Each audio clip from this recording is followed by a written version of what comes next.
Angela Merkel may be running out of road after 12 years at the helm in Germany.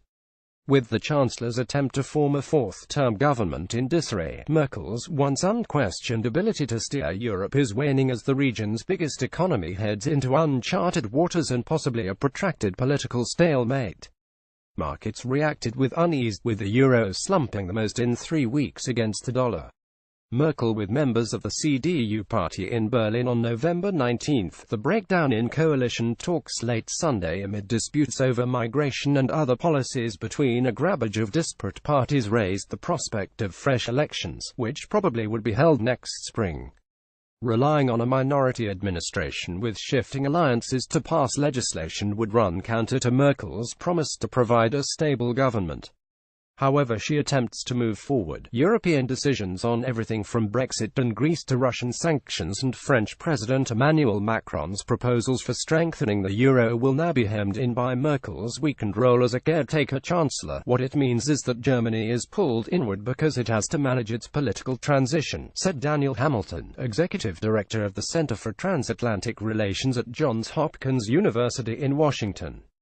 So the state of drift in Europe continues, and now Germany, which has been the stabilizer of the last number of years, is part of that. Merkel, 63, said she plans to stay on as acting chancellor and will consult with Germany's president later Monday on what comes next. Changing landscape options for stitching together a majority government appeared drastically narrowed, and she sounded uncertain about the way ahead. It's a day at the very least for a profound examination of Germany's future, Merkel said in Berlin after the Free Democrats, her second-term partner between 2009 and 2013, pulled out of the coalition talks. As chancellor, as caretaker chancellor, I will do everything to make sure this country continues to be well governed through the tough weeks ahead. Merkel's biggest setback since she first won the chancellorship in 2005 makes her the latest victim of a surge in anti-establishment politics across large parts of Europe, driven in part by a migration crisis that pushed questions of national identity to the forefront and upended her non-ideological approach to governing. Germany has had only 8 chancellors in the 7 decades since World War II, but Merkel's move to take in more than 1 million asylum seekers in 2015 and 2016 spurred a backlash in elections held in September. Her bloc took its lowest share of the vote since 1949 despite a booming economy, while the anti-immigration Alternative for Germany surged into parliament with 12.6% of the vote. Migration was an absolutely central topic that dogged the coalition talks, Merkel said.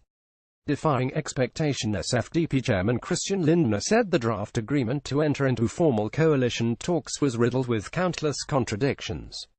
Policy disagreements on immigration, climate and energy proved so entrenched that even Merkel, once dubbed the Queen of the Backrooms, couldn't bridge them. The Chancellor could potentially now turn for support to the Social Democrats, the junior partner in her last government, though SPD leaders have said they aren't interested in another alliance. Polls suggest new elections would produce roughly the same outcome as the September ballot, though that may change once voters assess the new level of uncertainty. Merkel, a former East German physicist whose rise to the top began with the fall of the Berlin Wall 28 years ago, has made a career of defying expectations and making surprise shifts, including Germany's exit from nuclear power after the Fukushima reactor disaster in Japan. SHE's clearly diminished, but it might be too early to say it's the end of the era, Hamilton said, with assistance by Brian Parkin, Rainer Bergen, and Ian Rogers.